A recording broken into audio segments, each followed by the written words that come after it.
Ceci est le sujet principal de division entre chrétiens et musulmans. Pour les chrétiens, Jésus serait le Fils de Dieu, voire donc un Dieu lui-même, que Dieu a fait naître via la Vierge Marie. Même si cela est contraire au monothéisme de considérer que Dieu pourrait avoir un fils.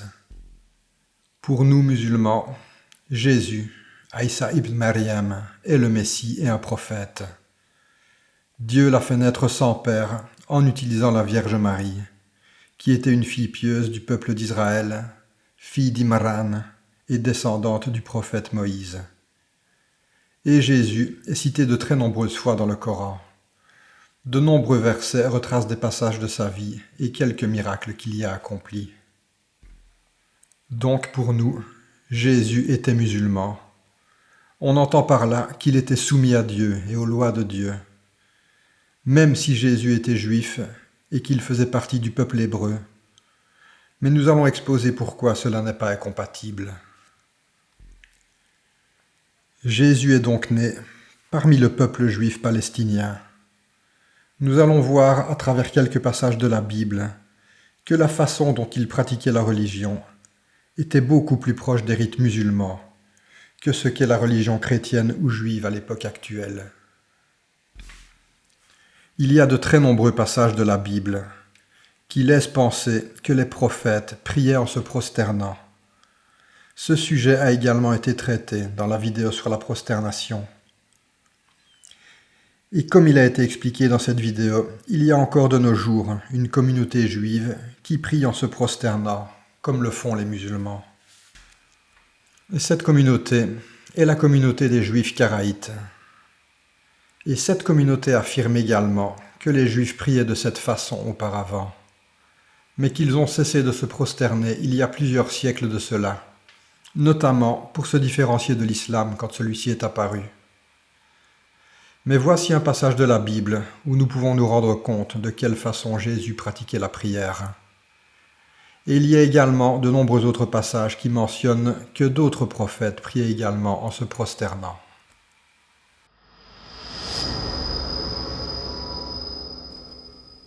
Là-dessus, Jésus alla avec eux, dans un lieu appelé Gethsémane, et il dit aux disciples, « Asseyez-vous ici, pendant que je m'éloignerai pour prier. » Puis, ayant fait quelques pas en avant, il se jeta sur sa face et pria ainsi.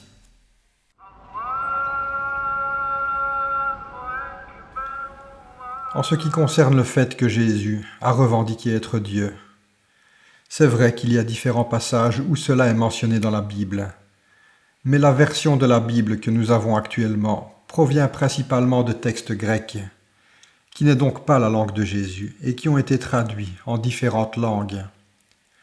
Ce qui laisse évidemment penser que quand les mots fils et père sont mentionnés, ils n'ont rien à voir avec le Père en tant que géniteur, mais il doit plutôt être compris en tant que père spirituel ou guide. Nous pouvons citer d'autres passages de la Bible qui vont à contresens de cela. Écoute, Israël, l'Éternel notre Dieu est le seul éternel. Jésus répondit, « Voici le premier, écoute Israël, le Seigneur notre Dieu est l'unique Seigneur. »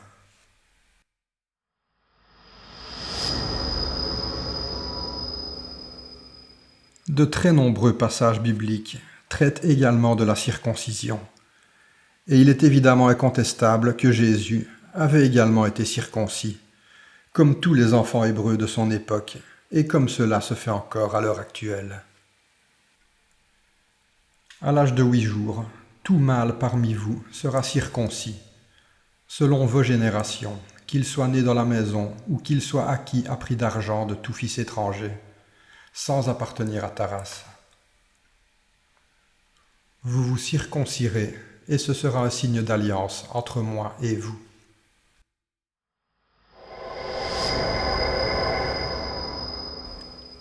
À travers de très nombreux passages de la Bible, l'eau et le fait de se purifier occupent un rôle important, que cela soit pour prier ou lors du baptême.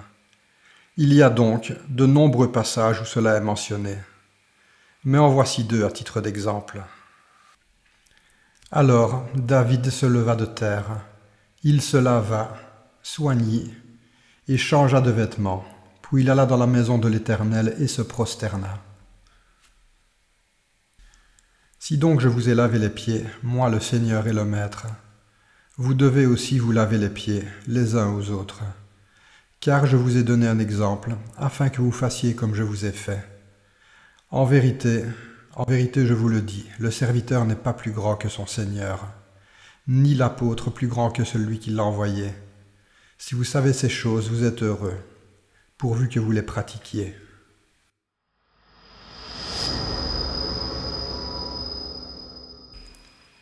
Et s'il y a une autre chose qui est également évidente, c'est qu'un juif qui vivait il y a 2000 ans d'ici ne mangeait certainement pas de porc, comme énoncé ici.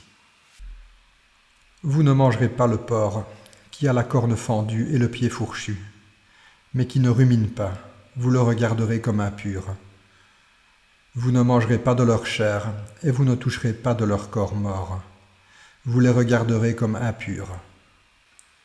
La même recommandation est également faite à différents autres endroits de la Bible.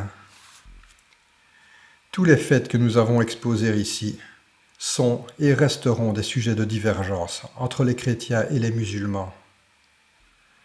Le fait de considérer Jésus, Nabi Isa ibn Maryam, comme le Fils de Dieu et comme faisant partie d'une Trinité, comprenant Dieu, Jésus et le Saint-Esprit, est clairement de l'associationnisme et va à l'encontre du monothéisme.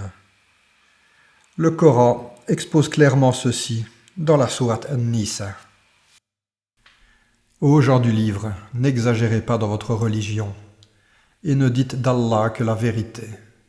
Le Messie, Jésus, fils de Marie, n'est qu'un messager d'Allah, sa parole qu'il envoya à Marie et un souffle venant de lui. Croyez donc en Allah et en ses messagers, et ne dites pas trois, cessez. Ce sera meilleur pour vous. Allah n'est qu'un Dieu unique, il est trop glorieux pour avoir un enfant.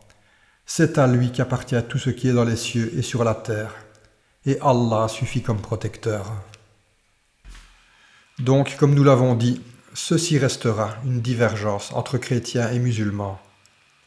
Même si au cours de l'histoire, de nombreux mouvements chrétiens se sont opposés à la doctrine de la Trinité, et ils l'ont clairement rejetée, ainsi que de considérer Jésus comme le Fils de Dieu.